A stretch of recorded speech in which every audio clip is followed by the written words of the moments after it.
আমি ডাক্তার মোহাম্মদ মঞ্জুর মোরশেদ, শিশু বিভাগে কাজ করছি বাংলাদেশ মেডিকেল কলেজ হসপিটালে জুনিয়র কনসালটেন্ট হিসেবে।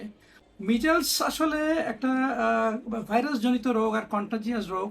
তো বাবা মায়ের এখন সবচেয়ে বেশি যে উদ্বিগ্নতা বা যেটা যেটা বাবা মা সব চিন্তা করে, আমাদের রেগুলার প্র্যাকটিসে আমরা যে আহ, জিজ্ঞাসার সম্মুখীন হচ্ছি সেটা হলে যে বাচ্চাকে এই সরকারি টিকাটা দিব কিনা। এটা কিন্তু প্রতিদিনই আমি এই কোশ্চেনের সম্মুখীন। এখন হামটা ছড়িয়ে পড়েছে, জায়গায় জায়গায় হাম হচ্ছে, এক্ষেত্রে এই এপিডেমিক হয়ে গেছে জিনিসটা। তো এখন এখানে যদি এভাবে যদি হঠাৎ করে উদ্যোগ নিয়ে টিকা দেওয়া না হয়, অলরেডি মারা যাচ্ছে শিশু। অর্থাৎ এক কথা যে উত্তর দেই সেটা হলো যে আপনি হামের টিকা এখন শিশুদেরকে দিবেন কিনা, উত্তর হলো দিবেন, অবশ্যই দিবেন এবং দিতেই হবে।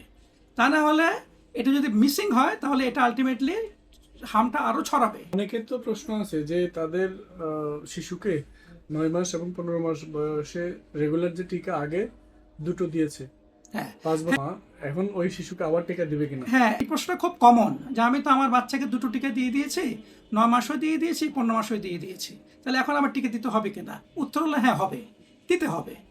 আপনি তবে হ্যাঁ কিছু কথা আছে যে আপনি কখন টিকা দিতে পারবেন, কখন টিকা দিতে পারবেন না, নির্দিষ্ট কয়েকটা কারণ ছাড়া আপনাকে টিকা দেওয়ার কোনো, এই সরকারিভাবে এখন যে টিকা দিচ্ছে এটার কোনো বিধিনিষেধ নাই।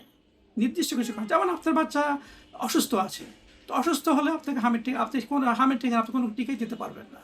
অথবা আপনার বাচ্চাকে আপনি সেকেন্ড ডোজ দিয়ে দিয়েছেন হামের টিকা, যেটা 15 মাসে দিয়ে দিয়েছেন, এখন গভর্নমেন্ট ক্যাম্পেইন চলছে, এখন গভর্নমেন্টের ক্যাম্পেইনের মধ্যে ও 15 দিন সময় আছে, আপনি হামের টিকা দিতে পারবেন না। কারণ একবার হামের টিকা দিয়ে দিলে আপনাকে 30 দিন পর্যন্ত ওয়েট করতে হবে পরবর্তী হামের টিকা দেওয়ার জন্য। তো আপনি যদি আজকে একটা হামের টিকা সেকেন্ড ডোজ মনে করে দিয়ে দিলেন আপনার বাচ্চা 15 মাস বয়স, কিন্তু আপনার সময় আছে আরও সামনের দিকে, তাহলে আপনার বাচ্চাকে 30 দিনের বেশি সময় আছে, তাহলে আপনি অবশ্যই অনেক বাচ্চাকে হামের টিকা দেবেন। এটা দিতে হবে এবং এতে কোনো অসুবিধা নেই। হ্যাঁ, কিছু ঘটনা যে ঘটে না তা তো ঘটে। আপনি যখন বাসা থেকে বের হন, বাসা থেকে বের হতে মানুষ অ্যাক্সিডেন্ট হয়, তো তাই বলে কি বাসা থেকে আমি বের হবো না? ঠিক ব্যাপারটা একই রকম, হয়তো লাখে একটা বাচ্চা ইনসিডেন্স হচ্ছে, অথবা এরকম এরকম যে হচ্ছে তার হচ্ছে। তো এইটাকে মধ্যে কথা যদি গণহারে সবাই টিকা দেওয়ার থেকে বিরত থাকে তাহলে আসলে খুব ক্ষতিকর সমাজের জন্য। এজন্য আপনি বাচ্চাকে সরকারিভাবে এখন যে টিকা চলছে এটা অবশ্যই দিবেন।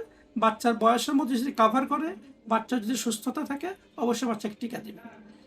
এখন কথা হলো যে আপনার বাচ্চা 9 মাসে একটা টিকা দিচ্ছেন, 15 মাসে একটা টিকা দিচ্ছেন, বাচ্চা আসলে একটা ইমিউনিটি তৈরি হয়ে গেল। এখন নতুন করে প্রাদুর্ভাবের জন্য আপনাকে বাচ্চাকে যদি ধরেন আরেকটা হামের টিকা দিতে হবে। 15 মাস পর্যন্ত বাচ্চা এখন 4 বছর হয়ে গেছে, আপনি তো 15 মাস আরও অনেক আগে টিকাটা দিয়ে দিয়েছেন, ঠিক আছে? বাচ্চাকে এখন 4 বছর বয়সে হামের টিকাটা দিতে হবে। এটা এক্সট্রা ডোজ, অতিরিক্ত ডোজ। এটা পরিস্থিতির কারণে এটা এটা দিতে সরকার বাধ্য হয়েছে, এবং এটা প্রতিটা বাচ্চাকেই বয়স কাভার করলে এটা দিয়ে দিবেন। এটা বাচ্চার জন্য ভালো, সমাজের জন্য ভালো। এখনও সুযোগ আছে, আপনি যদি বাচ্চাকে টিকা দিয়ে না থাকেন, আপনার বাচ্চার বয়স যদি 59 মাসের ভিতরে হয়ে থাকে, আপনার বাচ্চা যদি সুস্থ থাকে, আপনার বাচ্চা যদি 15 মাসে টিকা দেওয়ার পরে সময় যদি 1 মাস থাকে, তাহলে আপনি অবশ্যই বাচ্চাকে হামের টিকা দেবেন। আসলে এই টিকাটাকে হয়েছে কি, এই টিকাটাকে করোনার সাথে অনেকে মিলিয়ে ফেলছে, যে করোনা টিকা দেওয়ার সাথে অনেক সমস্যা হয়েছে, হ্যাঁ অনেক সমস্যা হয়েছে, কিন্তু এটা একটা তফাৎ আছে। করোনা টিকা তো একটা নির্দিষ্ট খুব অল্প সময় ইনভেন্টেড একটা ভ্যাকসিন।